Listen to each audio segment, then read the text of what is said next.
and welcome back to another video. My name is Kizzy and today I have a massive TBR video. It's coming to the end of summer. I mean, it's not. It's boiling in here. My windows are shut and I'm literally sweating. But I feel the pressure. So when I came home, well, I came home for Easter. Lockdown happened. I got stuck here. But my plan for when I came home for summer, which that was, I had all these books that I wanted to read. I had all these checklists I want to do of reading and goals and all that kind of thing. And I haven't reached any of them. Well, I've reached some of them, but I haven't reached a lot of reading goals. So I have less than 2 months until uni starts again. A month today that I move into my new flat or house, and I am feeling the pressure to get reading done. So today I've compiled a list or a pile of 17 plus books that I need to read before uni begins on some date in September. I don't know which that date is. I'll probably still get reading done. I'm just being a bit dramatic, but I feel like my summer is coming to an end, even though it's 2 months away. But because we've already had like 5 months of summer, or like no uni, I feel like it's coming to an end. So I feel pressure to read uni books and books I was meant to be reading before, like that I had on my TBR to read, and also books that I've bought recently. I have a lot of uni books and a lot of them are quite thin, like literally less than 100 pages. So hopefully they'll be okay to get through and I will get through them. But then other ones are a bit more hefty, but I do want to finish them before I go back. So should I start with my uni books? I'll start with the uni books. So next term at uni, I am going to be doing a science fiction and fantasy course and a creative writing course. So I've already bought most of my books for that. If not, they're online, or I'm gonna, like, I don't know, you rent them from the library. But I bought quite a few of them just because I do like having a physical copy of them.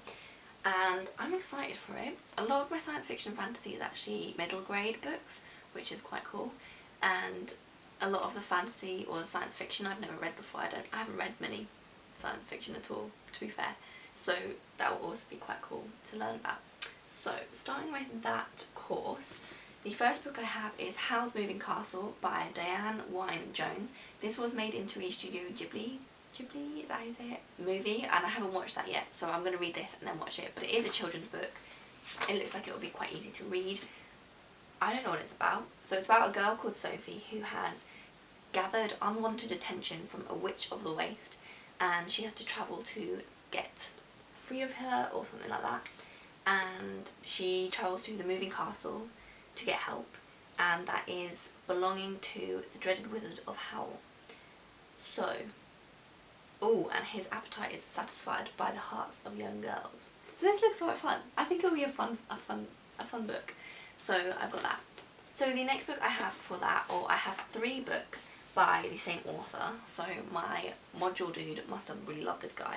So we have The Time Machine, The Island of Dr. Demorio, and The War of the Worlds, all by H.G. Wells, who I believe is kind of like one of the pioneering writers in science fiction.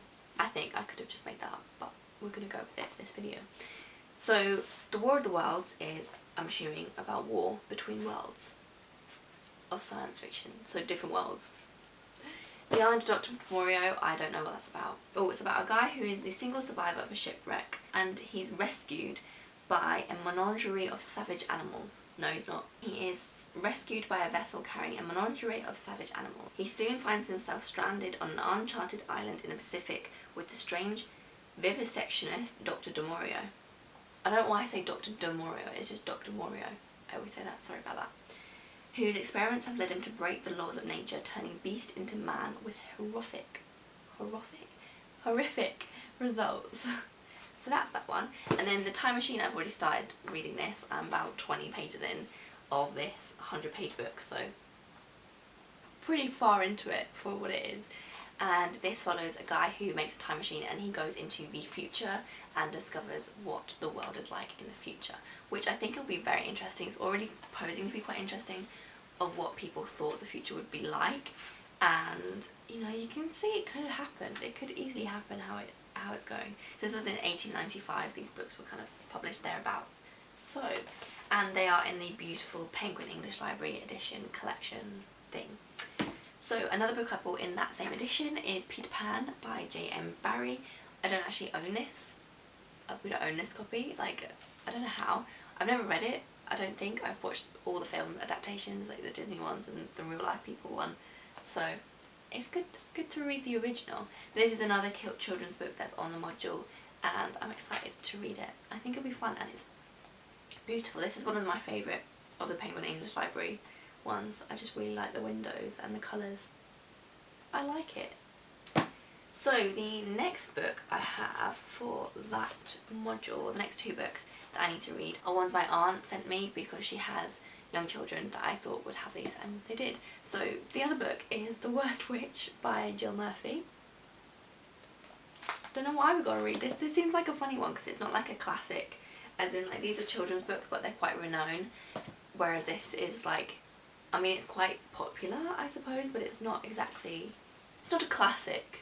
It's not in the canon of children's books. So I think it's going to be fun to study. I don't know how it's going to study. I think we're comparing it to like one of these books, H.G. Wells' books, but I don't know. Don't quote me on that. So this will literally take us like 2 seconds to read because it's picture books and it's got massive writing. But I just thought that was funny. And it's an old library edition. So yeah, and then the final book that I have for that edition in physical copy is The Silver Chair by C.S. Lewis. This is, I think, apparently this was my mum's edition according to my aunt, but it's one of those mass market editions and it was 95p when this was bought. Can you imagine buying a book for 95p now? Absolute madness. So this is like the third book in this series, which I don't understand why we're studying that. Like, why can't we just read the first book in the series? I don't know. But this is The Silver Chair, and it's the Lion, the Witch and the Wardrobe series, if you didn't know. So you probably already know about that, so I'm not going to tell you more about it, but it is the third book in the series. So I'm not actually sure if I'm going to read this or I'm just going to try and wing the week that it's on, because I feel like I have to read the other 3 books before I read this one, but maybe not. We'll find out. So the next book that I have, the next books that I have is for the creative writing module that we're doing, and they seem really interesting, these books, so I'm actually looking forward to them. I kind of, not going to lie, I don't think we're going to have any reading for this because we're not assessed on essays on books, we're assessed on our actual creative writing. So I thought there were going to be no books, but there are. So the first book I have is The Vegetarian by Han Kang, and this has been everywhere. It is the Man Booker Prize, or the Man Booker International Prize, and that was in 2016, so it's very popular. I think my gran read it and she really liked it. It's also quite small, it's less than 200 pages, so again, easy to get through. I have no idea what it's about. It's a darkly beautiful modern classic about rebellion, eroticism and the female body. One of the most extraordinary books you will ever read. Pretty good. Pretty good. So the next book I have is Notes to Self by Emily Pine. This is a collection of essays that she wrote, and they seem very interesting. So there's 6 spellbinding essays writing about her alcoholic father, childhood pain of her parents' separation, her unbounded teenage years, infertility and sexual violence, and ultimately, once the unsayable has been said, the joy of letting go. So I think it will be quite a moving and influential book and kind of thought-provoking book. So I'm excited to read that one as well, and I've never heard of it before doing this module, so there we go. The next book I have, or it's a collection or a verse novel, it's by J. Bernard and it is Surge. This was shortlisted for the Felix Demas Prize for Best First Collection in 2019, so it's potentially quite a new release, and it was also shortlisted for the T.S. Eliot Prize in 2019, so I'm assuming that was when it was released. But I think it will be quite impactful and meaningful, especially with the Black Lives Matter movement. I think it has quite a lot to do with that as well. So it is written in, I think it's a collection of poetry that kind of has a similar storyline or kind of goal as you go through. So those are all my uni books. The next books I have are ones that I wanted to read because basically I've had them a long time and I have to finish the series or read them because of other commitments. But the first book I have is the third book in a series that I need to read because I want to read King of Scars by Leigh Bardugo, which is the third kind of series in the same world. This is the third book in the first series in that world. So she has the Shadow of Bone series, which is this trilogy, and it is Shadow of Bone, Siege and Storm, and Rise and Ruin, or Ruin and Rising. And then you have the Six of Crows duology in the same series, and then you have King of Scars, which will also be a duology, but the second book's not out yet. But I read Six of Crows first, loved it, absolutely loved it. Then I read this series, didn't love it as much, wasn't enthusiastic to continue reading it, and I haven't finished it yet, which I need to then read King of Scars, because I think that will be better. And it follows Nina, and it has female-female romance, I think, in it, so I want to read it. But I don't know. I need to finish this basically, I just need to finish it. So it's only 350 words, so I think if I just power through, if I just do it, we can do it. We can do it. I can't remember what happened in the last ones, but I was gonna reread them again to reread this, but I'm not gonna bother with that. I'm just gonna look up online. So, would highly recommend Six of Crows, maybe not the other one, because I didn't personally like it. If you're gonna read all of them, which I would recommend doing, obviously, because then you can read the third book or the third series, read this series first, so read them in publication order basically, and don't do what I did. The next book as well is just to finish a series, because I've had this book since 2018, and I got it just before I went away to uni, and I forgot to take it with me, and everything got busy at uni, and it all just got a bit too much, so I didn't read it. And it's Warstorm by Victoria Aveyard, and I remember the end of the third book in the series, which I can't remember the name of, being incredible and mind-blowing, and like, oh my gosh, I have to read it. So I don't know why I haven't read this yet, but I just want to get it ticked off. You know, it's just been on my shelf for too long. It was the first ever fantasy series I ever read. I actually went and saw Victoria Aveyard, and I got it signed, and she was the first author I ever met, and it's, you know, it's an important series to me, so I don't know why I haven't finished it, and I want to. So that's the next one that we need to finish. The third to last book in this series I have is one that I promised my boyfriend I would read months ago, literally months ago. If you remember, I did a My Boyfriend Picks My TBR video, and I didn't read any of the books that he picked. Girlfriend of the Year award goes to. So I need to read at least one of them before the end of summer, and I've picked Renegades by Marissa Meyer. So this has a lot of good reputation, I think, and he really enjoyed it. Obviously that's why he chose for me to pick it and read it. I haven't read it though, so it's got to be read, and it is a superhero series, I think, so that's exciting. I'm excited to read that. I do like superheroes, I love Marvel. Obviously this isn't Marvel, but you know, vibes. So yeah, and this is a cool edition as well. I think I actually got this one for him, but hopefully it's a good book. But I need to read at least one before I go back to summer, otherwise I'm just a terrible person. So the next two books are books that I've bought recently that I just want to read because I want to read them, because I've seen people rave about them that I trust in their reviews, so they've got to be read. Actually, this one I have actually started. It's Wilder Girls. I started it and then I was in a reading slump. I only got about 30 pages in, didn't pick it up again, so I need to finish this one. Oh, I've just thought of two more that I need to add to the list. Okay, so I didn't actually finish this one, so I need to finish it, and it's good so far. I thought of a really good Instagram post to do with it on Bookstagram, so hopefully I'll do that soon, and I thought it would be really cool. So I'm excited to read this. It's a dystopian, which is something I haven't read since I was like 15, 16, so it's taken me back and it's made me inspired to do another video. I see a lot of booktubers that I really like reading this recently and loving it, so I'm hoping I will love it too if I get a little bit more into it. But that's that one. And then what was going to be the final book, but it's not, we have The Henna Wars. So this is a female-female romance about two girls who start up, I think, a henna kind of company or like little thing on the side at their school to make a little bit of cash, and they kind of have come to, I don't actually know, I think they come to like a head and they actually end up falling in love. So I think that's what this is, but it just sounds lovely and I want to read it, and even the headers are beautiful in this book. It's a lovely book, and I'm really liking the pink books that are coming out. I've got quite a few pink books now, and I'm all about that because I love pink. But yeah, this is hopefully going to be a good one. It's just nice, heartwarming, contemporary.